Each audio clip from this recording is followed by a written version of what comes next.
L'histoire que nous allons découvrir aujourd'hui se déroule au Yémen. Et quelle terre riche en récits fascinants! Cette histoire est digne d'un film d'horreur, un thriller mystérieux rempli d'action. Écoutez attentivement cette incroyable histoire.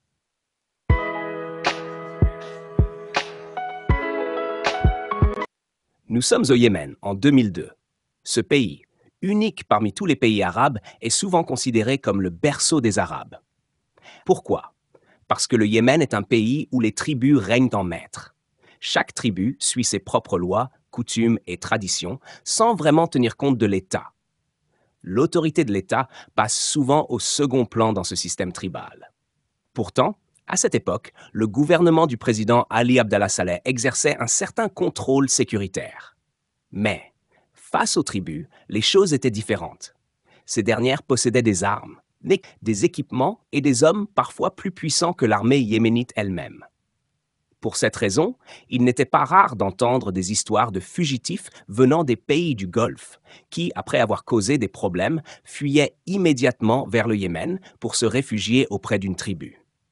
Une fois sous leur protection, personne, pas même le gouvernement, n'osait intervenir.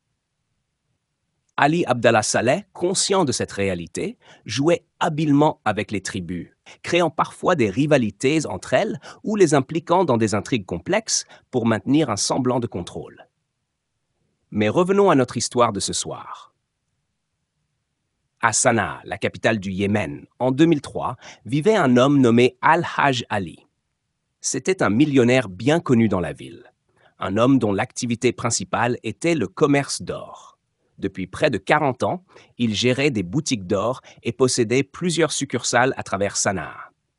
Sa réputation était irréprochable et quiconque souhaitait acheter de l'or savait où aller, chez Al-Hajj Ali, un symbole d'honnêteté et de confiance. Mais, comme tout bon commerçant, Al-Hajj Ali voulait élargir ses affaires. Il avait des clients dans plusieurs gouvernorats et villes du Yémen, et chaque fois qu'une nouvelle cargaison d'or arrivait, il devait l'expédier à ses différents points de vente. Cependant, au Yémen, transporter une marchandise aussi précieuse n'était pas une tâche simple. Il fallait au minimum une voiture blindée et des gardes armés. Mais cela représentait un coût élevé et un risque énorme, car les routes étaient infestées de bandits armés prêts à tout pour attaquer, même un convoi sécurisé. Face à ce défi, Al-Hajj Ali a réuni ses 4 fils et leur a demandé: comment pouvons-nous livrer cette marchandise à nos clients dans les autres gouvernorats sans attirer l'attention et sans perdre une fortune? L'un de ses fils, Amir, connu pour son intelligence remarquable, proposa une idée audacieuse.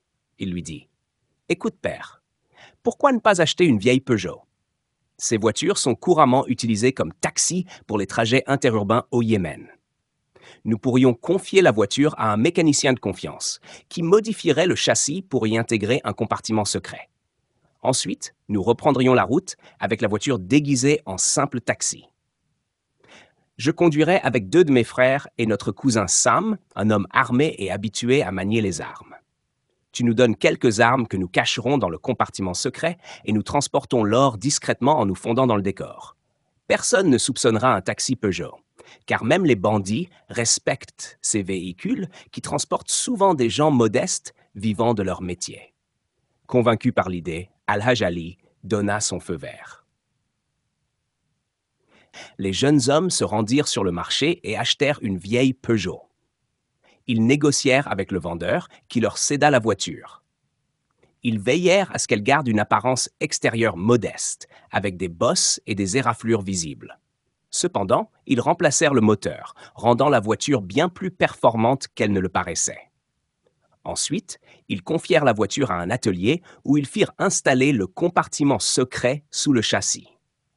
Amir, prenant le rôle de chauffeur, monta à bord avec ses frères Jamal et Fawzi, ainsi que leur cousin Sam.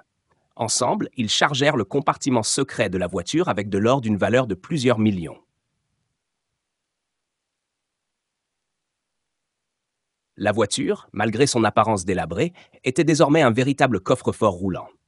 Les jeunes hommes saluèrent leur père, prirent quelques armes pour se protéger en cas de besoin, les cachèrent également dans le compartiment et se mirent en route. Leur voyage débuta par une livraison réussie dans un premier gouvernorat, où ils rencontrèrent un parent qui gérait la boutique locale. Ils lui remirent une partie de la cargaison et récupérèrent l'argent avant de continuer leur chemin. Pendant 2 jours, ils traversèrent différentes villes, séjournant dans des hôtels ou d'autres lieux de passage, sans jamais attirer le moindre soupçon. Leur vieille Peugeot était la parfaite couverture.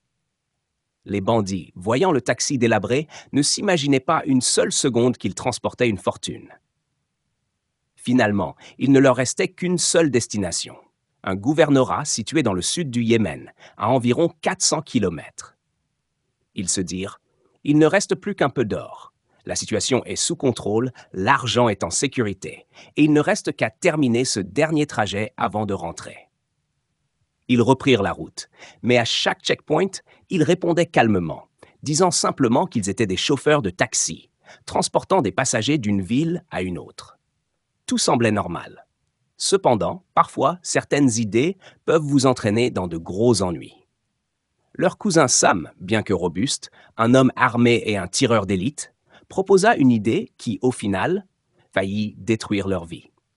Il leur dit: « Écoutez, pour atteindre la dernière ville, il nous faut parcourir environ 350 km sur cette route principale. Mais j'ai une autre idée. Il existe un chemin désertique qui nous permettrait de raccourcir de 150 à 200 km. » Les autres étaient sceptiques. « Tu es sérieux ?» Sam, avec une confiance à toute épreuve, répondit: « Oui, et même si la route n'est pas asphaltée, elle est praticable en terre battue, mais assez bonne pour circuler. Je l'ai empruntée il y a 4 ans, et je vous assure que ça ira. » Malgré leurs doutes, ils acceptèrent. Sam les rassura en leur disant qu'ils arriveraient avant la prière du Maghreb à leur destination et qu'ils pourraient ensuite se reposer avant de rentrer à Sanaa. Ils s'engagèrent donc sur cette route déserte. Mais à peine 20 kilomètres plus tard, un problème survint. Amir, qui conduisait, remarqua que la température du moteur montait dangereusement. Il s'arrêta immédiatement et alerta les autres. « Les gars, la voiture chauffe. Il semble que le moteur va surchauffer. » En examinant sous le capot, ils découvrirent que le radiateur fuyait et l'eau commençait à couler. La chaleur montait rapidement. Ils paniquèrent. « Qu'est-ce qu'on fait maintenant ?» demandèrent-ils. Le stress monta d'un cran lorsqu'ils réalisèrent qu'ils étaient à 20 ou 30 kilomètres de toute civilisation, en plein désert, sans moyen de communication. À cette époque, les téléphones portables n'étaient pas encore répandus au Yémen, et ils ne pouvaient compter que sur leur chance. Sam, toujours calme, leur dit: « Ne vous inquiétez pas, ce n'est pas la fin du monde. Ce n'est pas comme si nous étions perdus dans le désert. Regardez, il y a des traces de voitures. Même si on doit attendre 1 heure, 2 heures ou plus, quelqu'un finira par passer et nous aider. » Ils passèrent plusieurs heures dans l'attente, le temps s'étirant, le soleil se couchant. Lorsque la nuit tomba, ils étaient toujours là dans la même situation. À 9 heures du soir, la situation était venue critique. Mais soudain, ils aperçurent des lumières au loin. Une voiture arrivait vers eux, suivant exactement le même chemin. C'était leur chance. Ils se précipitèrent hors de la voiture et commencèrent à crier: « Hé, viens nous aider !» La voiture s'arrêta, et un homme en sortit. Un homme robuste, aux traits sévères comme un lion des déserts. Il les regarda d'un œil perçant et d'un ton peu amical, il leur demanda: « Qu'est-ce que vous faites ici ?» Ils expliquèrent rapidement leur situation. « Notre voiture est tombée en panne. On nous a dit de prendre ce chemin, mais maintenant on est bloqué avec un moteur en surchauffe. » L'homme les scruta et répondit: « Et vous, vous êtes qui? Vous roulez avec un taxi ici dans le désert? Les taxis n'ont rien à faire dans ce coin. » Ils lui expliquèrent comment leur cousin Sam leur avait suggéré de couper par le désert pour raccourcir le trajet. L'homme les écouta et hocha la tête, puis demanda: « Pour maintenant, comment on fait ?» L'homme les regarda et avec une confiance inébranlable, il leur dit: « Vous plaisantez ?» Ils insistèrent: « Non, c'est vraiment ce qui s'est passé. » L'homme hocha la tête et répondit: « Eh bien, écoutez, Allah m'a envoyé pour vous aider. Habituellement, je ne passe pas par ici, mais aujourd'hui, j'avais un travail près de ce chemin. Alors c'est comme si j'étais venu pour vous aider. » Les jeunes étaient soulagés. Ils remercièrent l'homme. « Que Dieu vous bénisse, vous êtes un sauveur. » L'homme sourit et ajouta: Ne vous en faites pas, j'ai une Land Cruiser. Je vais attacher une corde et vous tirer jusqu'à une station-service abandonnée. Elle n'est plus en activité, mais il y a un vieux mécanicien qui y vit encore. Il peut nous aider à réparer la voiture. » Ils le remercièrent encore, mais une inquiétude persistait dans leur esprit. Ils pensaient que l'homme pourrait avoir des intentions cachées. Et s'il nous conduisait dans une embuscade, si c'était un voleur ou un bandit de grand chemin, se disaient-ils. Cependant, l'homme insista et les rassura, parlant avec certitude. Il continua. « Je connais cette région. J'ai déjà travaillé ici. La station-service est à 3-4 kilomètres d'ici. Et il y a un mécanicien qui vit là-bas, un vieux nommé Abu Jaber. C'est un homme honnête et fiable. » Mais en entendant cette conversation, les jeunes commencèrent à se poser des questions. Ils se demandaient pourquoi l'homme était si pressé de les aider sans rien attendre en retour. Ils étaient dans un dilemme. Que faire? Accepteraient-ils l'aide de cet homme ou se méfieraient-ils de lui? Pour leur propre sécurité, l'un d'eux proposa de préparer une arme au cas où la situation tournerait mal. Sam ouvrit le coffre, récupéra 2 armes et les distribua aux plus compétents. « Il vaut mieux être prêt pour tout, » dit-il. Ils continuèrent leur route, se demandant ce qui les attendait. Finalement, après quelques kilomètres, ils arrivèrent à la station-service abandonnée. L'homme s'arrêta, détacha la corde et leur expliqua. « Voilà, vous êtes arrivés. C'est un endroit désert, mais regardez là-bas. Vous verrez la maison du mécanicien. C'est lui qui pourra vous aider. » Il leur montra un petit bâtiment. Il n'y avait que des traces de poussière et d'abandon. L'homme ajouta, « Ce n'est pas grand-chose, mais Abu Jaber est un homme sérieux. Il vous réparera ça. » Les jeunes restèrent dans la voiture, attendant avec anxiété. L'homme qui les avait aidés se dirigea vers une petite maison ancienne près de la station-service et frappa à la porte. « Ouvre, Abu Jaber, ouvre !» appela-t-il. Un vieil homme d'un âge avancé ouvrit le volet de la fenêtre et jeta un coup d'œil à l'extérieur. « Oui, que voulez-vous » demanda-t-il. L'homme répondit « Sortez, Abu Jaber, je vous apporte des clients. Ils ont besoin de réparation pour leur voiture. » Dès que le vieil homme aperçut cet homme, son expression changea instantanément. C'était comme s'il venait de voir le diable lui-même. Il commença à crier. « Va-t'en! Laisse-nous tranquilles !» Le vieil homme semblait terrifié. Les jeunes étaient complètement déconcertés. Pourquoi ce vieux réagissait-il ainsi? Qu'était-ce que cette histoire entre lui et l'homme qui les avait aidés? L'un des jeunes s'approcha et tenta de comprendre. « Qu'est-ce qui se passe? Pourquoi réagit-il comme ça ?» Le vieil homme cria à nouveau.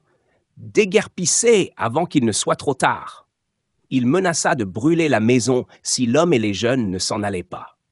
Ils étaient choqués et pensaient que cet homme pouvait être fou. Ils se regardèrent, perplexes, avant de prendre une décision.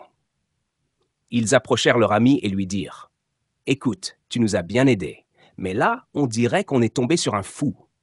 Pourquoi ne pas repartir maintenant? On peut attendre dehors jusqu'au matin. Peut-être que le vieux finira par se calmer. » Mais l'homme qui les avait aidés refusa catégoriquement. « Non, je ne partirai pas. Il y a une affaire personnelle entre moi et Abu Jaber. C'est pour cela que je suis venu. » Les jeunes étaient complètement perdus. L'homme leur expliqua alors « Je suis marié à la fille du vieux. Il ne veut pas me la rendre. Je suis venu ici pour la récupérer. » Les jeunes furent stupéfaits. « Quoi? C'est ton beau-père? Mais pourquoi ne pas nous avoir dit ça dès le début? » L'homme expliqua alors « C'est un homme détestable. Il refuse de me donner ma femme. Il ne me reste plus qu'à l'emmener de force. » Les jeunes furent inquiets. « Tu ne peux pas faire ça. Ce n'est pas la solution. » Ils tentèrent de lui faire comprendre de calmer le jeu. Finalement, ils envoyèrent l'un des jeunes, Amir, pour aller parler au vieux. Amir, le plus raisonnable et le plus calme d'entre eux, s'approcha de la porte et frappa doucement. Le vieux ouvrit la fenêtre et d'un ton méfiant demanda « Qu'est-ce que tu veux, toi ?» Amir expliqua « Écoutez, je ne vous connais pas, mais je viens de Sanaa. Ma voiture est tombée en panne à quelques kilomètres d'ici. » Le vieux, sceptique, répondit « Pourquoi amener cet homme avec vous ?» Amir répondit calmement « Cet homme n'est pas un criminel, c'est celui qui nous a aidés à arriver ici.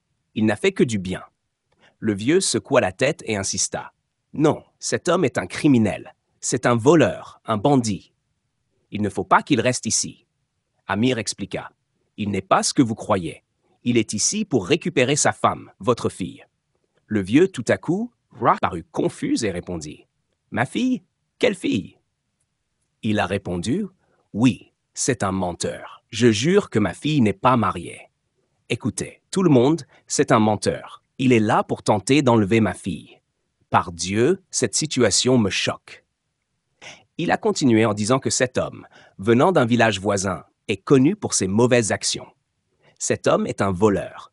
Il veut prendre ma fille et nous avons peur. Il a insisté que sa fille n'était pas mariée et que cet homme voulait absolument l'enlever.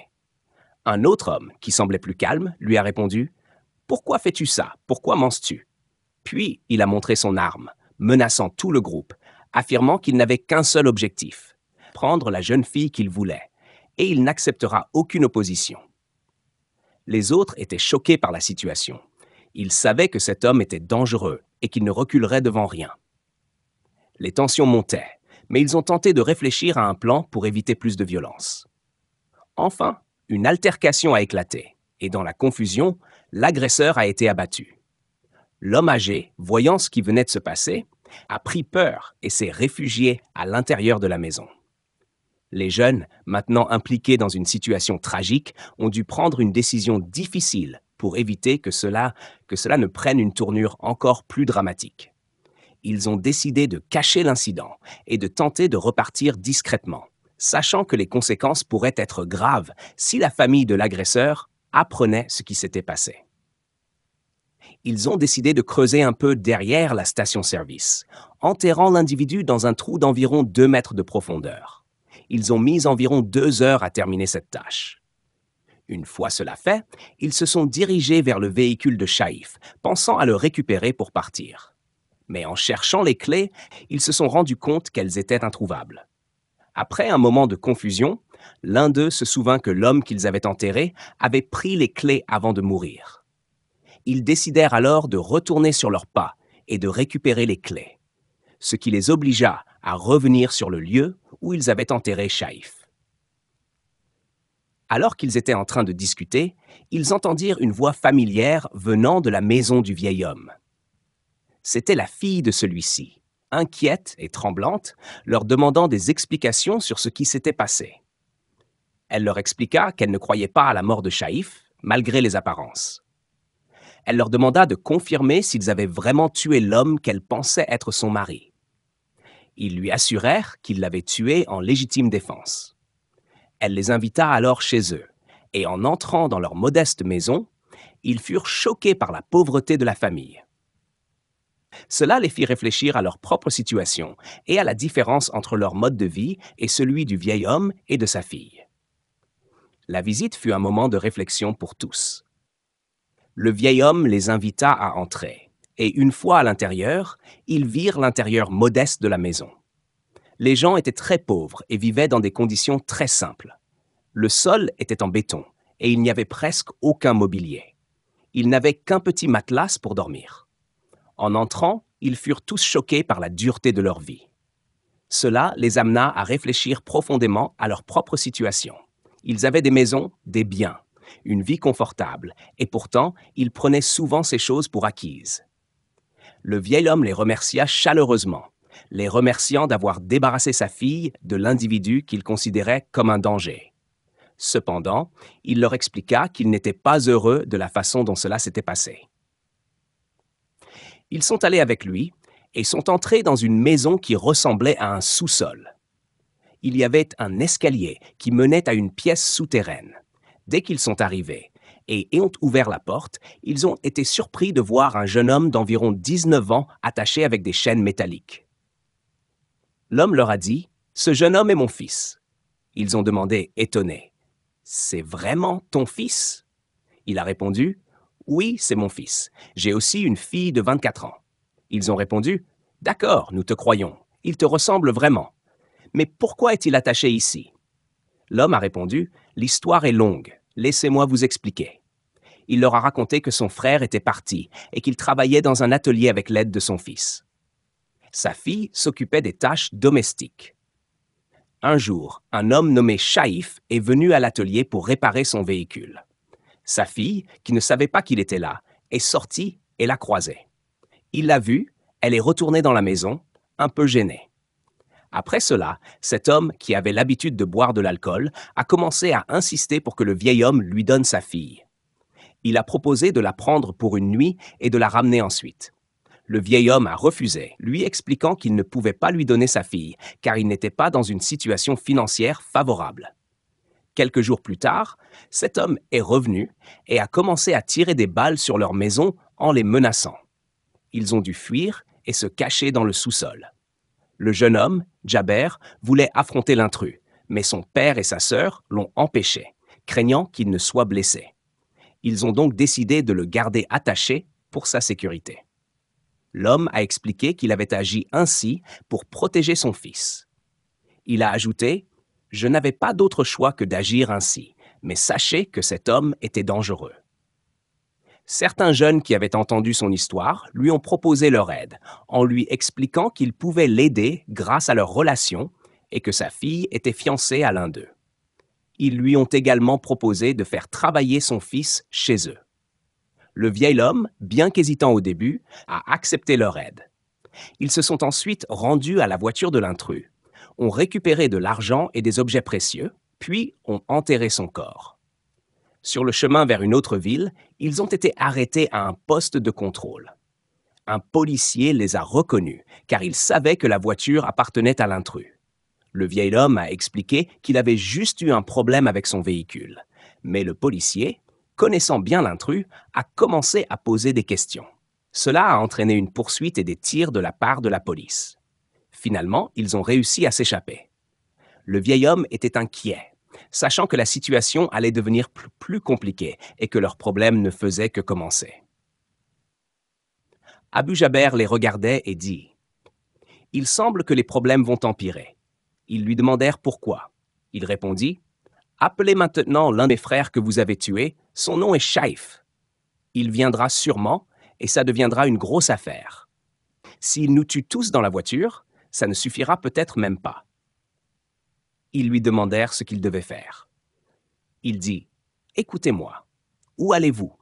Si nous entrons dans la ville à l'avant, avec ce policier et le point de contrôle, ils ont sûrement été avertis et ils nous attendent devant. Il y a un chemin sur la droite, prenez-le. » Ils lui demandèrent pourquoi. Il répondit « Prenez-le et laissez-moi gérer cela. » Effectivement, les jeunes qui étaient avec lui prirent la route terreuse. Ils roulèrent environ 6 kilomètres et arrivèrent dans un vieux village où les lumières étaient éteintes. Les habitants étaient apparemment tous endormis. En fait, au Yémen, à partir de 9 heures du soir, tout le monde est considéré comme endormi. Mais les choses ont changé avec les télévisions par satellite, les téléphones mobiles et TikTok. Le monde ne dort plus comme avant. Ils arrivèrent dans ce village. Et Abu Jaber leur dit de s'arrêter près d'une maison ancienne avec une grande cour. Il descendit de la voiture et frappa à la porte. Elle s'ouvrit et une personne, les yeux à moitié ouverts, leur demanda ce qui se passait. Abu Jaber lui répondit « Chut, ne fais pas de bruit, ils ne savent pas que tu es mon cousin. » L'homme répondit « Dis-moi ce que tu veux. » Abu Jaber expliqua « J'ai une voiture qui doit être cachée dans cette cour. Recouvre-la avec une toile. Et surtout, ne parle à personne de cette voiture. » L'homme, un peu étonné, demanda « Comment voulez-vous que je fasse ça à 2 heures du matin ?» Abu Jaber lui répondit « Je me souviens qu'il y a quelqu'un ici qui s'appelle Mohamed. Il a une voiture et il va au marché tous les jours. » L'homme se rappela de Mohamed et lui dit « Je vais lui demander. » Mohamed, qui avait un magasin dans le village, était la seule personne ayant une voiture. Ils allèrent chez lui, frappèrent à sa porte et lui expliquèrent qu'ils avaient besoin d'aide. Après un moment d'hésitation, Mohamed accepta. Il leur proposa de les conduire jusqu'à la prochaine ville, mais en échange de 5000 rials. Ils acceptèrent. Ils couvrirent les femmes avec des abayas pour ne pas être reconnus. Mohamed conduisit prudemment, mais lorsqu'ils atteignirent un point de contrôle, les gardes de sécurité les interpellèrent. Mohamed leur expliqua qu'il conduisait sa famille, et ils passèrent sans problème, bien que les gardes étaient occupés à chercher une voiture impliquée dans l'affaire de Shaïf. Ils arrivèrent finalement à la station de bus et prirent un bus direction Sanaa. Une fois arrivés à Sanaa, ils prirent un taxi pour se rendre chez eux, où Abu Jaber et ses enfants racontèrent l'histoire complète à leur père. Celui-ci leur dit qu'ils étaient désormais en sécurité.